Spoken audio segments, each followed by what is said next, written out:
part 2 of our 3-part series, we'll be looking at the gear we use to bring our dual caster stream to life. If you missed part 1 of our series, where we talked about our dynamic together, the link to it is below in the description. So when we talk about our setup when it comes to dual streaming, how do you actually do it? Well, Matt and I for a long time did it with 2 PCs, which is very similar to console gaming. If you were streaming from a console and using a PC to project you onto actual Twitch itself, right? So let's break it down a little bit. All right, so for 2 PC setup, my PC was dedicated to nothing but gaming, so I could pump my graphics up on high and I played the game. And then we captured my particular gameplay through an external capture card. It was an Elgato, it worked fantastic, and I highly suggest it. So we would take and capture it through the capture card, and then that capture card ran to Matt's PC. Now Matt's PC, which had the exact same specs as mine, was the stream PC and his gaming PC. So it had to split the load between gaming as well as streaming.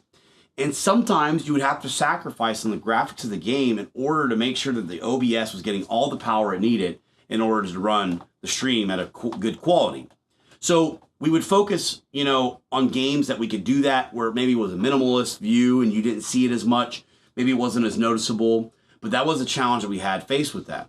Now, all of our audio, like talking into mics and all that, ran into Matt's computer. So mine was essentially like the console, and Matt's was the PC. So he ran his game, and he ran his stream through there, and then he ran my game through there as well. Now, by going to a 3 PC setup, that was a huge advantage for us, okay? Matt was able to finally take his computer and make it just a gaming PC. Woohoo! Yeah.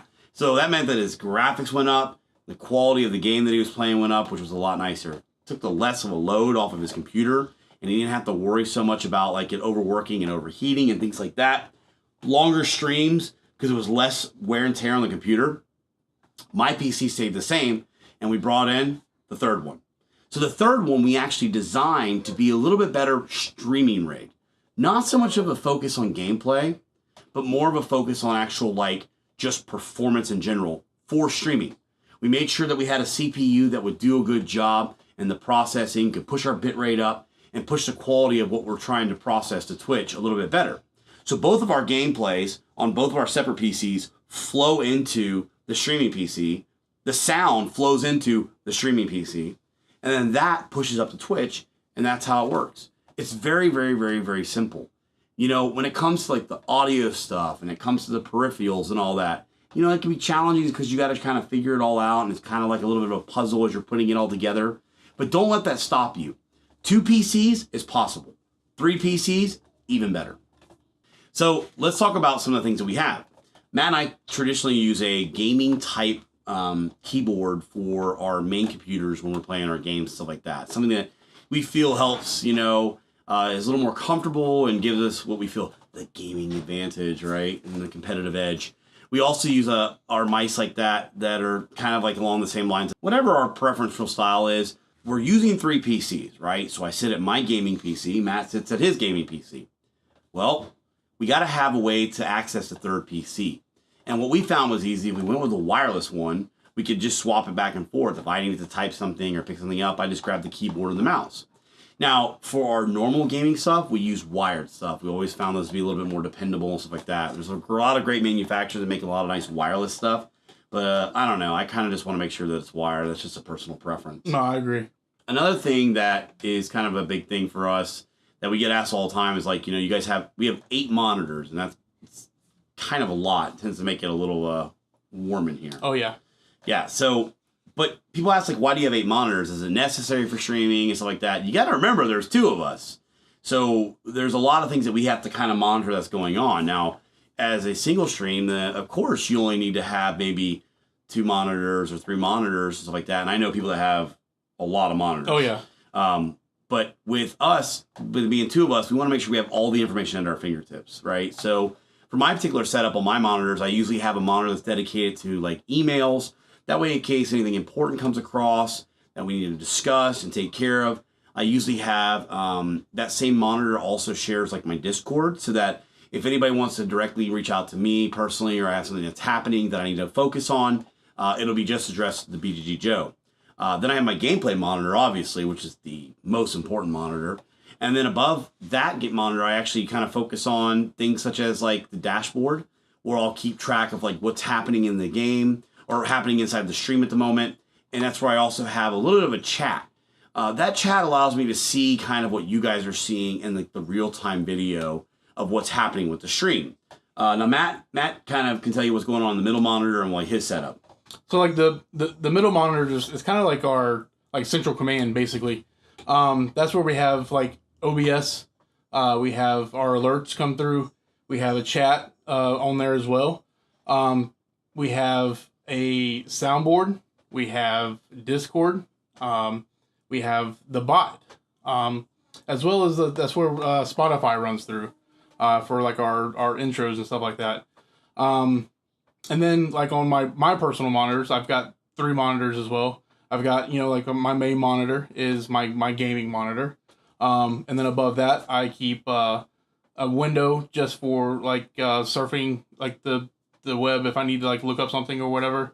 And then I've got like a chat window. And you're probably wondering why we have 3 chat windows, because you'd be surprised how many times somebody types something and one window will catch it, but the other 2 won't. So at least one of the 3 monitors will always catch something in the chat. You know what I mean?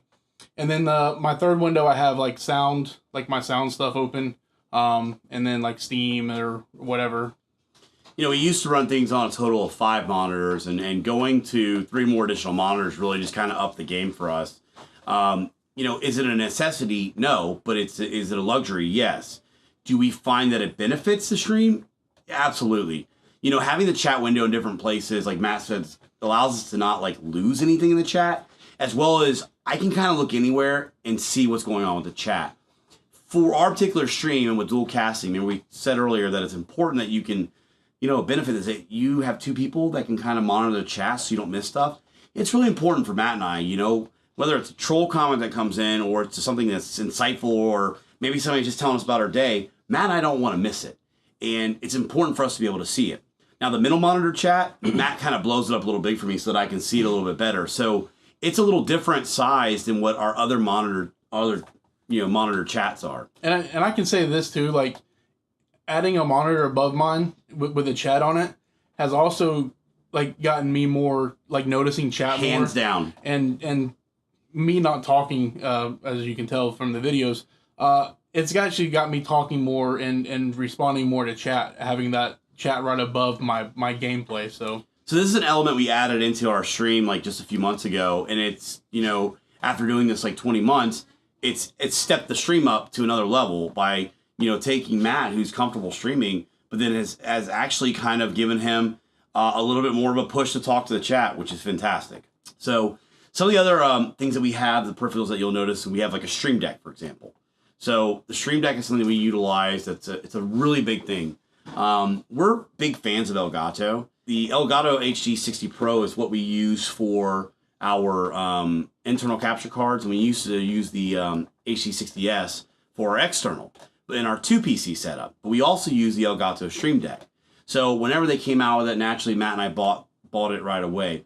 Now I will say that one of the things that we found that is important to do is to make sure you have the most current software for that. So we're currently running a beta version of the software and found that kind of helps out with our scene changes. Because, with dual streaming, you do some things that not a lot of the other single casters do. Maybe you're doing a lot more scene changing and a lot of cameras on and off and images that maybe the other casts do, but not as much because they don't have the dual cast. And so with that being said, you have to kind of make sure you have something dependable and make sure that all your firmware and software is up to date. So Matt and I use the Elgato Stream Deck to kind of help with that. Now, if you don't have the Elgato Stream Deck, don't worry. Use a keyboard. For the longest time, Matt was my Stream Deck. I mean, how many keybinds would you say you had at one time? At one point in time, I think I had probably 15 keybinds in my keyboard. So Matt would literally control the entire production of the stream. Like he would hit, keybind C3-2, and then like it would cause whatever the keybind is, but it would cause the scene to change, and he would have to do all that on his own. The Stream Deck allowed us to put it in a central location and kind of, both of us have the ability to turn a camera off or change a scene. Where when he had the keybinds, which I felt he did a little better than, you know, us having the system we have now. So please don't judge me. I literally have hat hair. So... Whoa! Oh God! Oh God! No! Turn it off! God damn it! All right. I am looking for a new team member. Oh God! I felt like I just got caught yanking on it.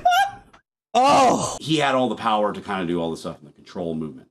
So some of the other things we got things such as our lighting to light up the stream while we're doing our stuff.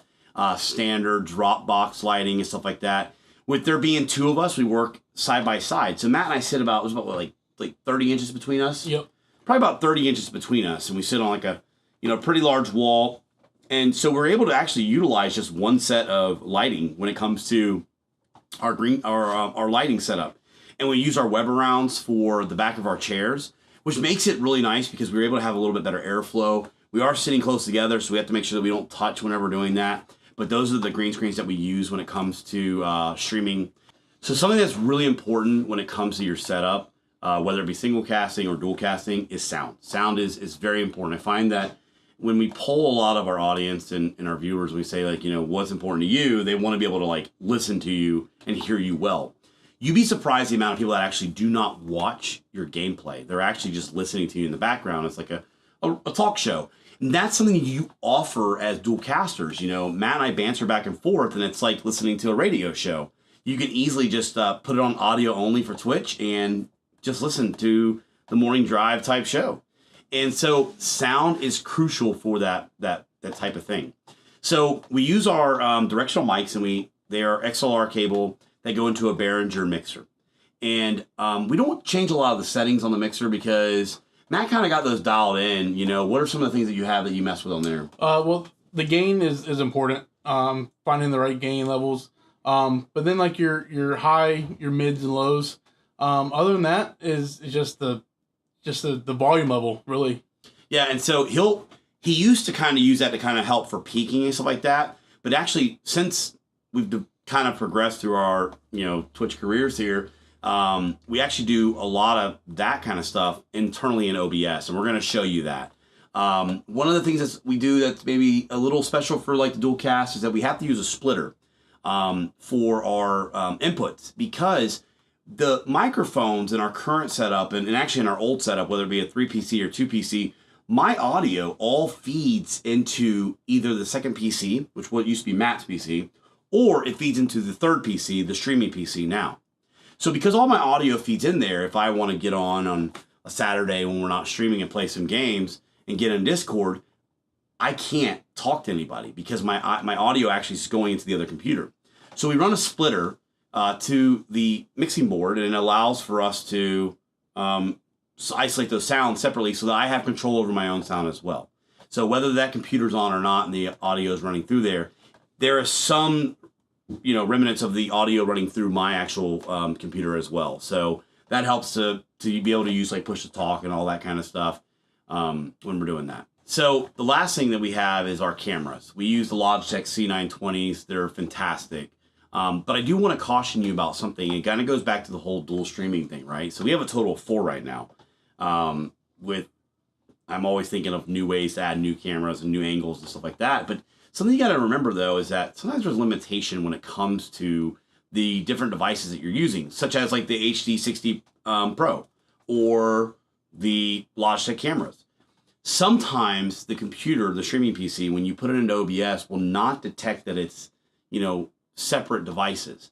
And you have to make sure you have all the drivers and firmware. Now, you're going to hear us say this quite a bit during, you know, this series, because it's one of the things, again, that we found that is really important to kind of stress, because there's not a lot of information out there, and you got to have, you know, somewhere to go look. And we want that to be a place that you can come and say, hey, those guys ran into the same problems we did.